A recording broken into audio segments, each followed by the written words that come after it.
Brasil, coração do mundo, pátria do Evangelho.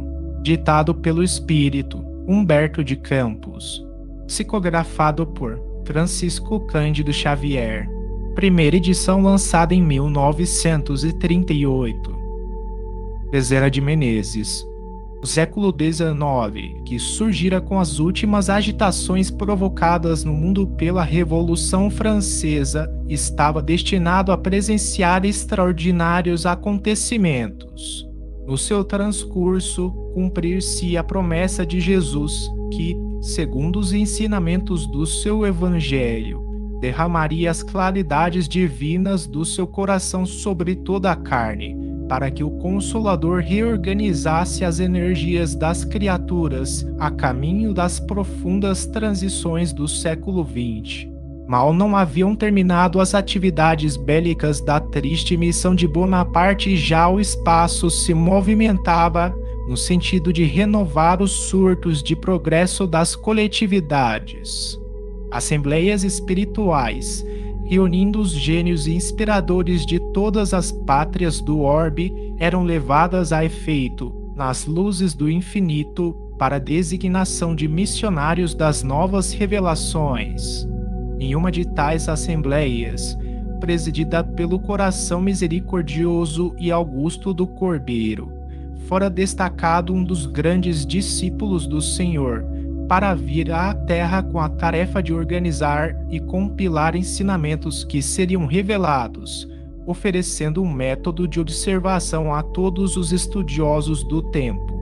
Foi assim que Allan Kardec, a 3 de outubro de 1804, via a luz da atmosfera terrestre na cidade de Lyon. Segundo os planos de trabalho do mundo invisível, o grande missionário, no seu maravilhoso esforço de síntese, contaria com a cooperação de uma pleiade de auxiliares da sua obra, designados particularmente para coadjuvá-lo nas individualidades de João Batista Rostaing, que organizaria o trabalho da fé, de Leon Denis, que efetuaria o desdobramento filosófico, de Gabriel Delany, que apresentaria a estrada científica, e de Camille Flammarion, que abriria a cortina dos mundos, desenhando as maravilhas das paisagens celestes, cooperando assim na codificação kardeciana no velho mundo e dilatando-a com os necessários complementos.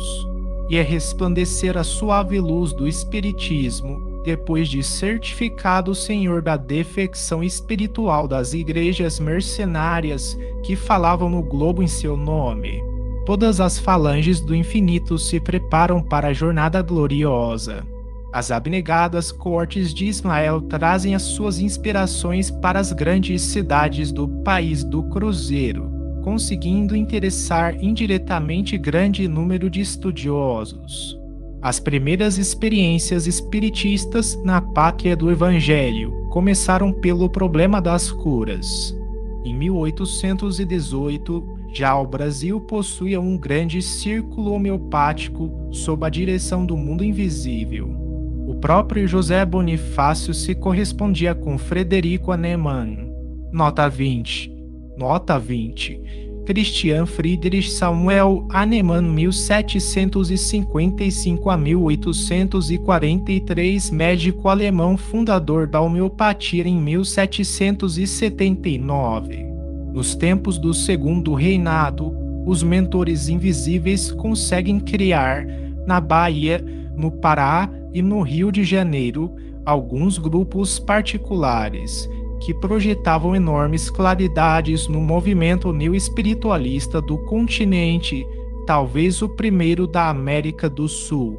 Antes dessa época, quando prestes a findar o primeiro reinado, Ismael reúne no espaço os seus dedicados companheiros de luta e, organizada a venerável assembleia, o grande mensageiro do Senhor esclarece a todos sobre os seus elevados objetivos.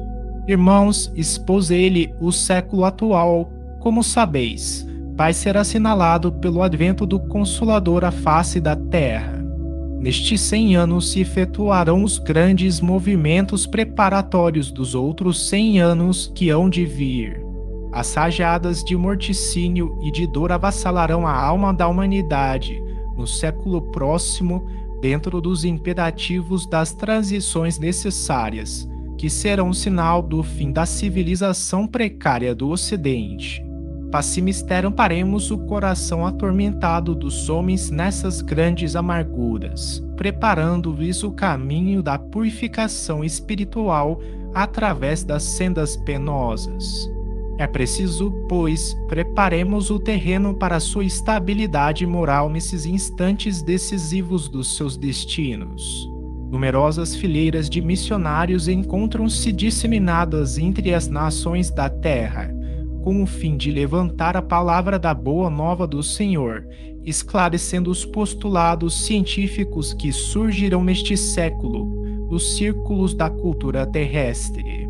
Uma verdadeira renascença das filosofias e das ciências se verificará no transcurso destes anos, a fim de que o século XX seja devidamente esclarecido, como elemento de ligação entre a civilização em vias de desaparecer e a civilização do futuro, que assentará na fraternidade e na justiça, porque a morte do mundo, prevista na lei e nos profetas, não se verificará por enquanto, com referência à constituição física do globo, mas quanto às suas expressões morais, sociais e políticas.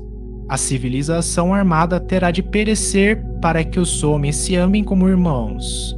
Concentraremos agora os nossos esforços na terra do Evangelho, para que possamos plantar no coração de seus filhos as sementes benditas que, mais tarde, frutificarão no solo abençoado do Cruzeiro.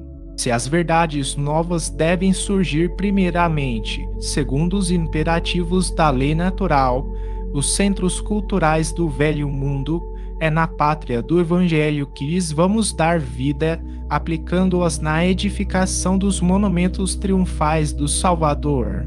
Alguns dos nossos auxiliares já se encontram na terra, esperando o toque de reunir de nossas falanges de trabalhadores devotados, sob a direção compassiva e misericordiosa do Divino Mestre.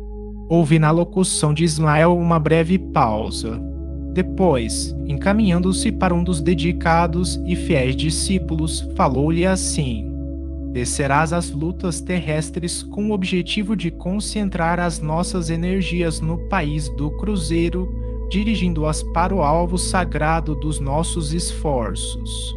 Arregimentarás todos os elementos dispersos com as dedicações do teu espírito, a fim de que possamos criar o nosso núcleo de atividades espirituais, dentro dos elevados propósitos de reforma e regeneração. Não precisamos encarecer aos teus olhos a delicadeza dessa missão, mas, com a plena observância do Código de Jesus e com a nossa assistência espiritual, pulverizarás todos os obstáculos à força de perseverança e de humildade, consolidando os primórdios de nossa obra, que é a de Jesus, no seio da pátria do seu Evangelho. Se a luta vai ser grande, considera que não será menor a compensação do Senhor, que é o caminho, a verdade e a vida.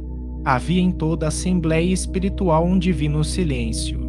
O discípulo escolhido nada pudera responder, com o coração palpitante de doces e esperançosas emoções, mas as lágrimas de reconhecimento lhe caíam copiosamente dos olhos. Ismael desfraldara sua bandeira à luz gloriosa do infinito, salientando-se a sua inscrição divina, que parecia constituir-se de sóis infinitésimos. Uma vibração de esperança e de fé fazia pulsar todos os corações quando uma voz, terna e compassiva, exclamou das cúpulas radiosas do ilimitado: glória a Deus nas alturas e paz na terra aos trabalhadores de boa vontade. Relâmpagos de luminosidade estranha e misericordiosa clarearam o pensamento de quantos assistiam ao maravilhoso espetáculo, enquanto uma chuva de aromas inundava a atmosfera de perfumes balsâmicos e suavíssimos. Sob aquela bênção maravilhosa, a grande Assembleia dos Operários do Bem se dissolveu. Daí a algum tempo, no dia 29 de agosto de 1831, em Riacho do Sangue, no estado do Ceará, nascia Adolfo Bezerra de Menezes, o grande discípulo de Ismael, que vinha cumprir no Brasil uma elevada missão.